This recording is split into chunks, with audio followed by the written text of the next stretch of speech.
Did you know shiny hunting has become one of the most popular features in the Pokemon series? Well, it wasn't always that way. In fact, it only started gaining popularity when Pokemon X and Y cut the previous 1 out of 8,192 odds in half to a more forgiving 1 in 4,096. And with that came a ton of new shiny hunting methods that each added a completely new twist. So let's take a look at all the mainline games that changed shiny hunting and rank them based on their shiny hunting methods from classics all the way to Scarlet and Violet. The early generations from Gold, Silver, Crystal to Black 2, White 2 introduced the original challenging method, simple random encounters. This is where every shiny encounter felt like a huge win and was the only way to flex on your friends. Oh my god! Holy sh! That's a random shiny Ditto! Oh my freaking god, that is full odds. Holy.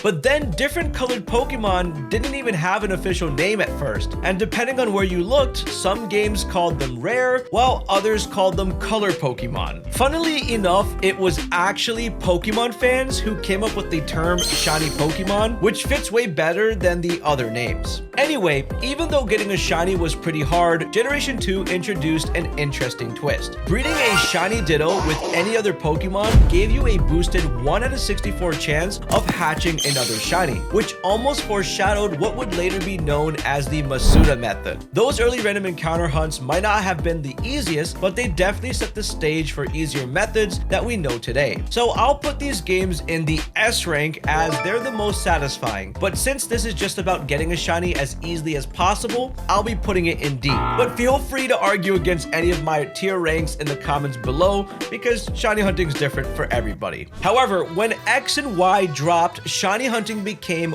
way easier. One standout way of getting one was chain fishing. It's as straightforward as it sounds. You grab your fishing rod and head to the nearest body of water, and if you have a Pokemon with the ability Suction Cups or Sticky Hold in front of your party, you can reel in Pokemon even easier. Also, having Surf handy is a bonus since it lets you find a prime fishing spot surrounded by rocks or nestled into a corner. By the way, shout out to the NPC on Melancholy Path who clues you in on this pro tip when giving you the super rod. Once you're set up, it's all about casting that line and building your chain. You can catch, KO, even flee from an encounter without breaking your chain. But just avoid lines like nothing seems to be biting, surprise weather changes like rain, or doing anything else besides casting your line, since all these actually break your streaks. Odd-wise, you start with the base rate of 1 out of 4,096, but they get progressively better, maxing out around the 20th encounter. At this point, your odds are now roughly 1 out of 100 without the shiny charm, and 1 out of 96 with it. So far as methods go, this is by far the most simple yet fastest way to hunt.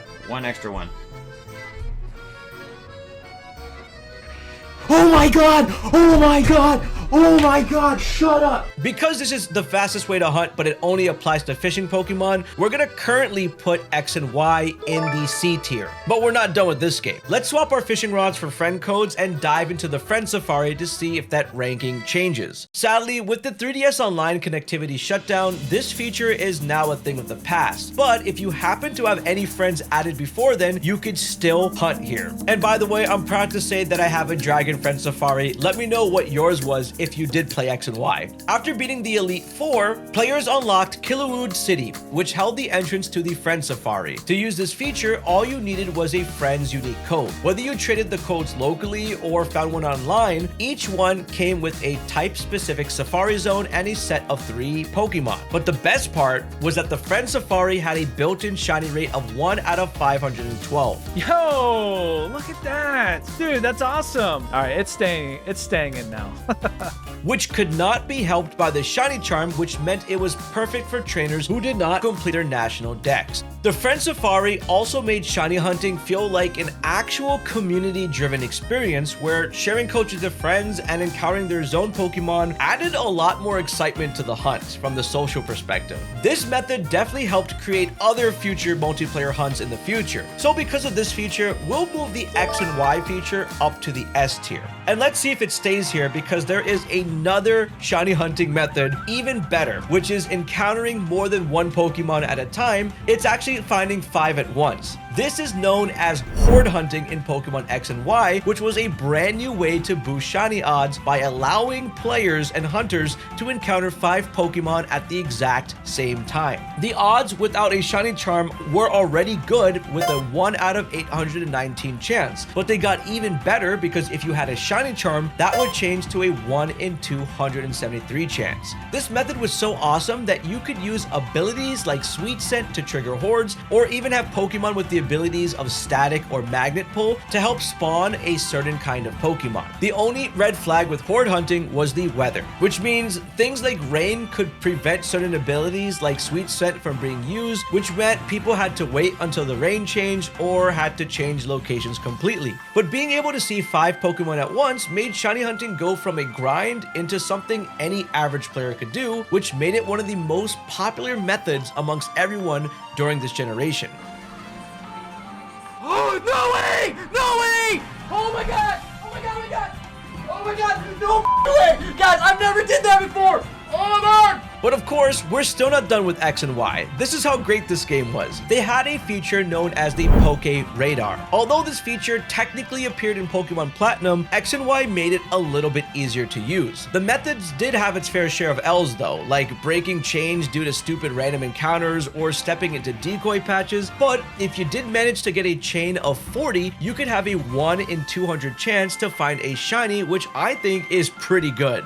Whoa! What? On a chain of 17?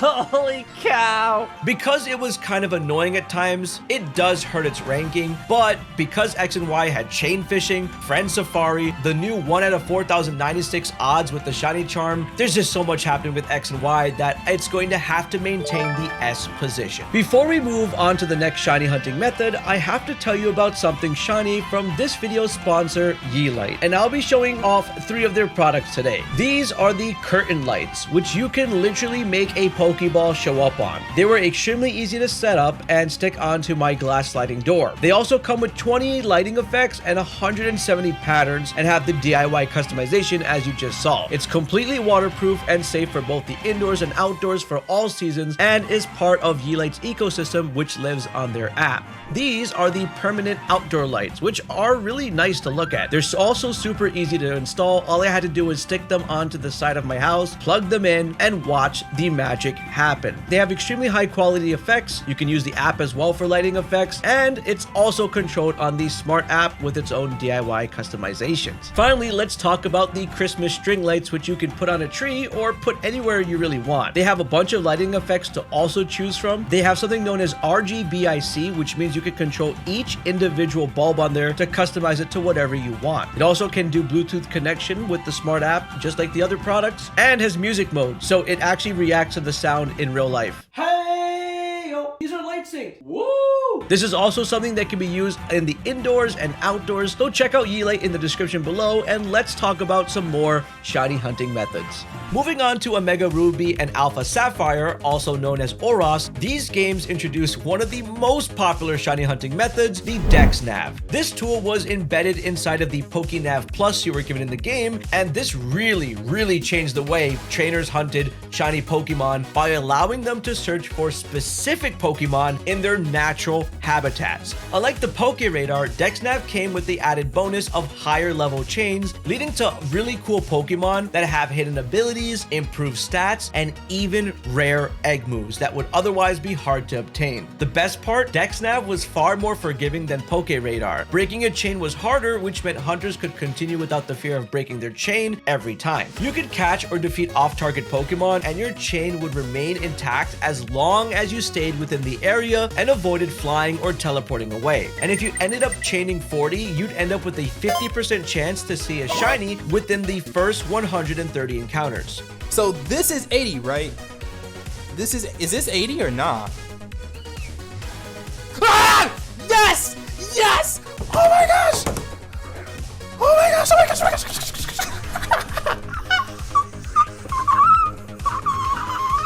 We made it. We made it. Since the Dex Nav was super easy to use and produced a ton of shinies, I'm gonna have to move Oros to the A rank. But the Alola games had an even crazier method. SOS chaining, or as Rihanna might put it, SOS please somebody help me, which was actually a perfect nod to exactly how this works. In Generation 7 games like Sun, Moon, Ultra Sun, and Ultra Moon, wild Pokemon could call for backup when they felt threatened, such as when their HP was low, or if they were intimidated, or if something known as the Adrenaline Orb was used. Even third stage evolutions like Salamence could be called upon to appear super early in the game, which by the way was one of the biggest flexes of shiny hunting when that game came out, and I need to know how many people got this low level early game shiny Salamence. Oh, shiny Salamence! No way!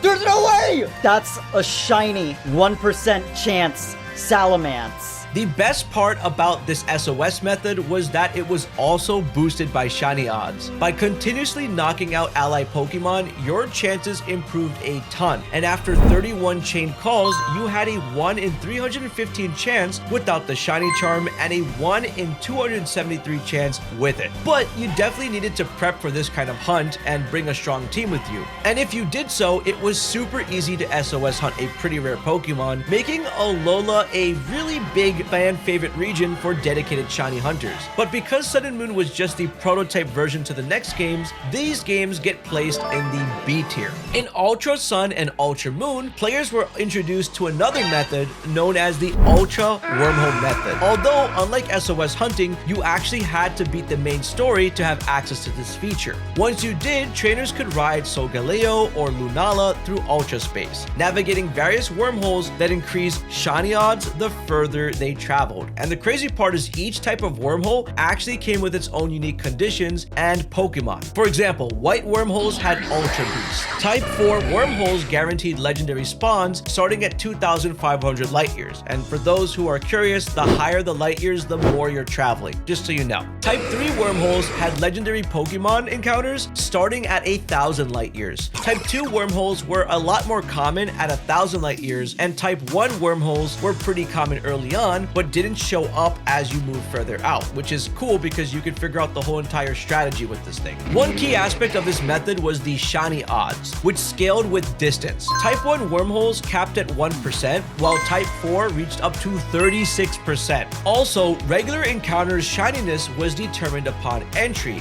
which meant you couldn't soft reset hunt any Pokemon unless it was shiny when you entered and just want to better its IVs or natures. For legendaries though, you had to soft reset until you found the shiny. This method was definitely a bit more complicated than others, but it also meant you could hunt legendaries that had previously been shiny locked. And if you're a Pokemon player in today's day and age, you know how annoying shiny locked legendaries are. Ah, shiny Dialga, let's go! Let's go! Yes! Shiny Dialga in a quick ball. So because of Ultra Wormholes, these games can be placed in the A tier. Now let's move on from the 3DS era to the Nintendo Switch. We start to see a shift in shiny hunting methods that kind of upset people along the way. The first hunting method on the Switch came with the games Pokemon Let's Go Pikachu and Let's Go Eevee. Games that essentially tried to play like Pokemon Go and traditional mainline games at the same time, which was a little strange to some people, but this brought us to the catch combo method, which was pretty straightforward. Basically, all you had to do was chain capture the same Pokemon repeatedly until a shiny Pokemon appeared in the overworld. Starting with base odds, your chances improved as the chain length increased, with the best shiny odds of 1 in 341 being reached after catching 31 of the same Pokemon. A massive advantage of this method was that once you hit the 31 captures, you could just stop catching them and simply roam the area until the shiny spawned. However, this catch combo method also had issues. The biggest risk was that the Pokemon could flee during encounters, which meant that the chain would break and you'd have to start over. Of course, you could use berries and other items to help this, but there was never a 100% guarantee that it would stay. So your opinion on this exact shiny hunting method would depend on how this went for you. Despite these challenges, Let's Go was the first games with shinies appearing directly in the overworld, which definitely made shiny hunting a lot more exciting. Oh my god! Shiny Snorlax! Oh my god! Oh my god! No! Oh my god! So in my opinion, it gets a big plus for overworld shiny Pokemon and also setting the standard for future games. So that's really all it had. So this gets placed in C tier. Now, if we were to poll trainers on the Pokemon game with the least enjoyable shiny hunting experience, I think Sword and Shield's base game would probably win that. Why? It really only came down to a couple of options. The Masuda method, where you take one Pokemon from one region and breed it with another Pokemon from another region. And by region, I mean like USA and Japan, things like that, to get a higher chance of an egg hatching shiny. And the plain old random encounter, which both were a bit stale as these existed in older games. But then came the Crown Tundra DLC, which was a huge game changer, and I think this saved the rank of this game. With this DLC, we were introduced to a feature known as Dynamax Adventures, and it's like Game Freak heard all of our cries for better odds and multiplayer hunting. Basically with this, you can team up in groups of 4, either with friends or NPCs, and battle through 3 Dynamax dens before facing off against a legendary Pokemon. And what's really amazing is that you had a 1 in 300 chance per Pokemon you caught without the shiny charm, and an insane 1 in 100 with it. Which means sometimes the odds were so much in your favor at the end of the Dynamax den, as you scan through the Pokemon, some players would end up with more than one shiny, but had to choose which one of the Pokemon they wanted to keep. No Gastro.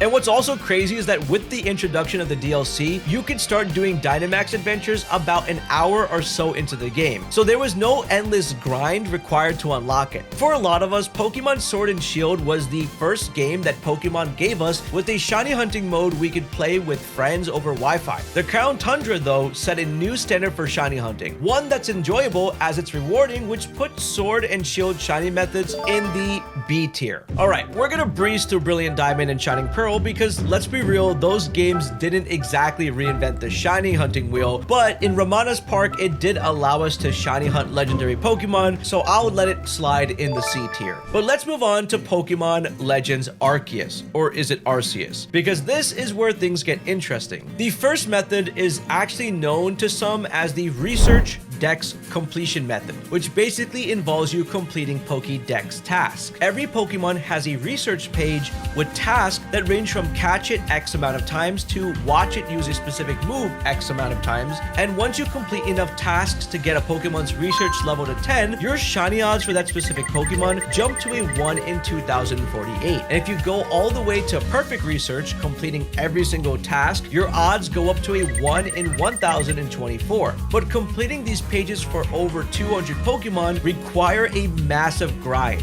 so it's definitely not for everyone. But to me, the payoff is totally worth it because Legends Arceus is the second game in the series to show shiny Pokemon directly in the overworld. And better yet, it adds a shiny sound effect, making it almost impossible to miss a shiny once it's nearby. And the best part is that it doesn't despawn unless you leave the entire zone. I mean, the reaction you get when you hear that shiny is just immediately go time. Now, let's throw in the Daybreak update, which brought in massive mass outbreaks or MMOs. These aren't just your typical outbreaks. They're like a shiny hunter's buffet with clusters of outbreak events popping up across a single map area. When you travel from Jubilife Village to any section of the map marked with a question mark, you'll find a bunch of these outbreaks, giving you a ton of shiny chances for multiple species in one spot. And if you pair MMOs with perfect research or even just a level 10 research page, your shiny odds can go as low as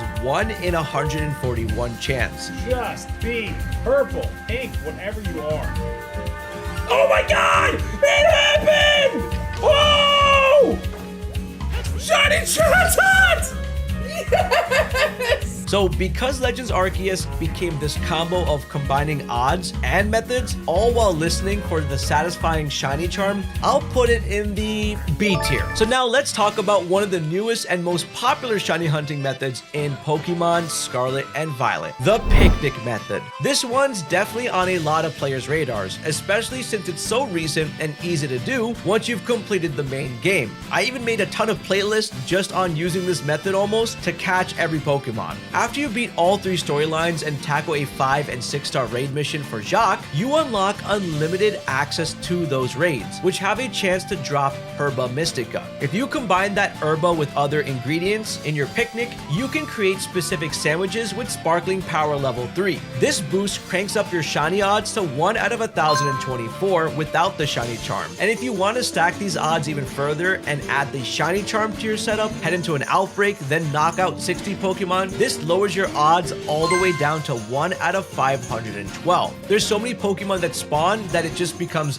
way easier. So between the boosted odds and the fact that the shinies appear in the overworld, this method has turned into one of the most efficient ways of hunting we have ever seen in Pokemon.